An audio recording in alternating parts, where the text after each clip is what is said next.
With Chelsea having such an incredibly talented squad, would it be that much of a surprise to learn that maybe we just have everything we need already?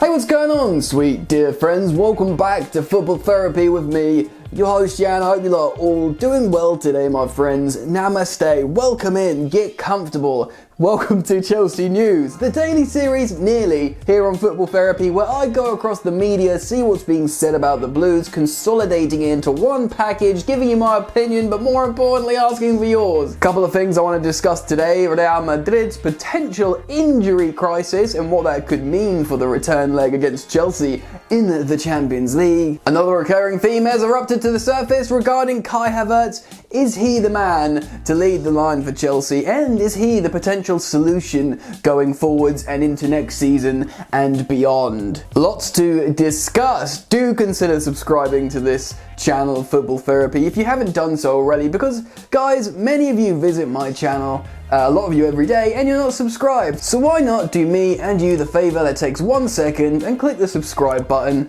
and then the bell notifications icon.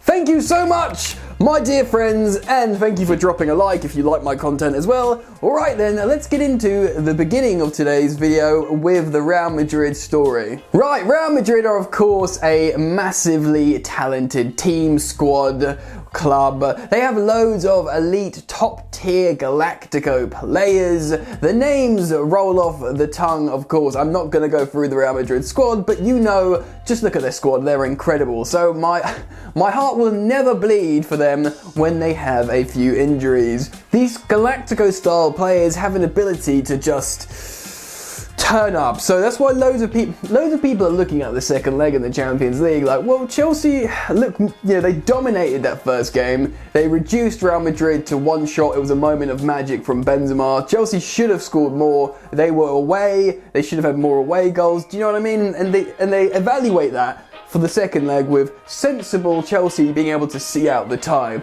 But you can never rule out Real Madrid because they've won, was it 4 out of the last 5 Champions Leagues? Or maybe-ish? Wait, no, because Bayern and Liverpool won. They've won loads recently. They won 3 on the... Most of their squad have won 4 Champions Leagues.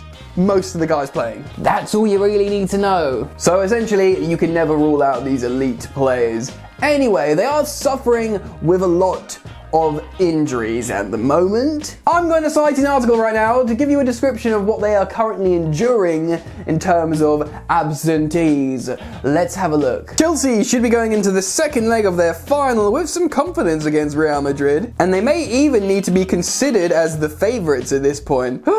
They have a narrow goal advantage, and that's a good start, but they should fancy their chances of scoring a few more goals on Wednesday night as Real's injury problems in defence continue to mount. Continue to mount. Hashtag phrasing. Boy, what a player Mason Mount is, mounting problems on all the opposition. Alright, let's read on. They went into their game against Osasuna this evening without Dani Carvajal, who is now out for the season, while Ferland Mendy and Sergio Ramos were forced to miss out for injury too. This means that only surviving member of the usual back four is Rafael Varane, but he's now going to be doubtful for the second leg as he was forced off with an injury. Incroyable. Incredible. The first choice back four all out injured? Well, since this story broke, Zinedine Zidane came out and said Sergio Ramos is training with the group and you'd expect him to make a sort of sod's law return against Chelsea. It's just how things work, really. But there's a chance that maybe he's not fit. Who knows, he's training, he might not pass a fitness test, but there is a chance, a small chance, that the entire backline is out injured. There will be hopes that some of them can recover, but it means they're going into this game with either a makeshift defence or one with full fitness concerns, so Chelsea might fancy their chances. It also helps that Kai Havertz appeared to find some confidence in front of goal as Chelsea defeated Fulham this evening, so this situation is a watch with interest. True, I think that's the biggest takeaway here. Even if some of them are ready to come back in and drop back in, they won't necessarily be match fit and in full flow and, full chemistry or whatever.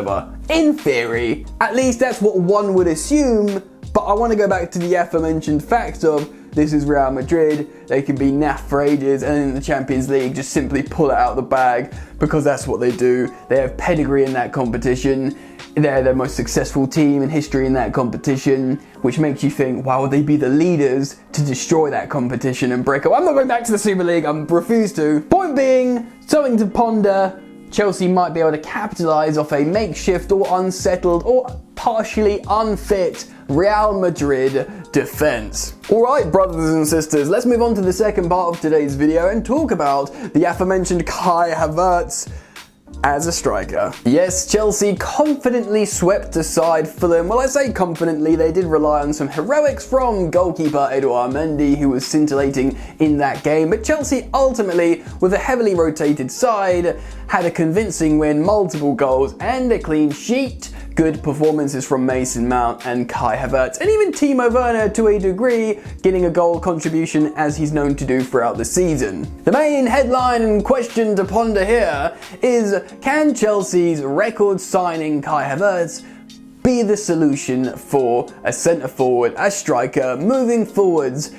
Under Thomas Tuchel, that's where his best performances have come. Under Frank Lampard, he looks the best as an attacking 8 when Frank Lampard first switched to a 4-3-3 and had Mount and Havertz in the 8s. I believe before an international break we looked really, really good. He looks better under Frank as an 8 over a 10, which he's supposed to actually be a number 10. So that, scrambles the mind. But we know he can play as a striker. Of course, he was playing as a number 9 for Bayer Leverkusen, and not so much a false 9, pretty much just like a number 9, a 6'2" guy who wins headers in the box, makes runs, and is just intelligent and good at finishing, and 2-footed.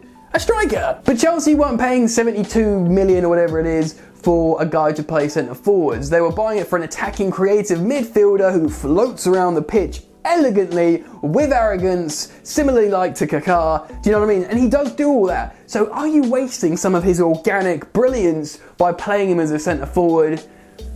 Maybe, but then maybe not, because that's what he's done well under Thomas Tuchel at times.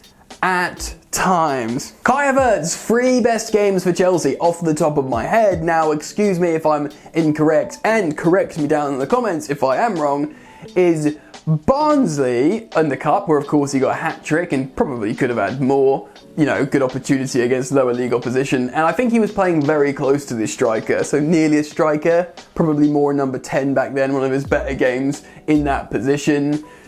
Crystal Palace, where he got a goal and an assist when we beat them 4-1 relatively recently, and probably should have scored more. And of course, when he got his brace last night against Fulham and was very close to a hat-trick a couple of times, I think. So, Barnsley, Palace and Fulham. Is he just a silky flat-track bully? No, he's not. That's unfair of me. But what I'm saying is, he looks very promising in that position, but we need to see him put in a performance playing as a striker, not against lower league, potentially low block opposition. He played as a striker, I think, was it both games against Porto? And I don't think, was it both games against Porto? I'm not sure. I think in the Champions League, when he's played that position, he was underwhelming. What you'd want to see him is, should he start against Real Madrid in the Champions League as a forward, as a 1 or as a 2, with either a false 9 behind him or whatever, or 2 number 10s. But leading the line in the same kind of way as he did today, and he does bits against Real Madrid, it seems great. Don't spend 110 million on Lukaku, 150 million on Haaland, or, I don't know. The thing is, they have this asset. He's a young player, he wants to score goals, he's naturally good at scoring goals. Thomas Tuchel's system affords all forwards the ability to drop deep and float to a degree, which he likes to do, so he's not going to be anchored up top where we lump long balls up to and he's not allowed to go anywhere. He'll still have a freedom that's afforded to him to do his best work, and that's what's important. So, it's obviously been around the headlines a lot, hence being a story today here on Chelsea News, but I wanted to put it out to you guys and ask what you think. Is he the solution to a striker, or would you prefer to see him as a slightly deeper attacking midfielder? Do you think he's good enough to be a striker against, difficult opposition? Let me know in the comments section below. If you've enjoyed the content, my friends, drop a like. It means a lot to me. Thank you. Subscribe if you're new. Enjoy the football, and I will see you later. always so tough with that bad boy tuck. I'ma get it how I'm living, I'ma walk the walk. Outline my lines, I rap through thought. Body bag the verse, outlined in chalk. In my life seen trouble, hustle on the double. Silence on the trigger like my pick got a muzzle. Yo, chick like to guzzle, bad boy stay in trouble. I only love this paper, sorry I don't. I laugh me baby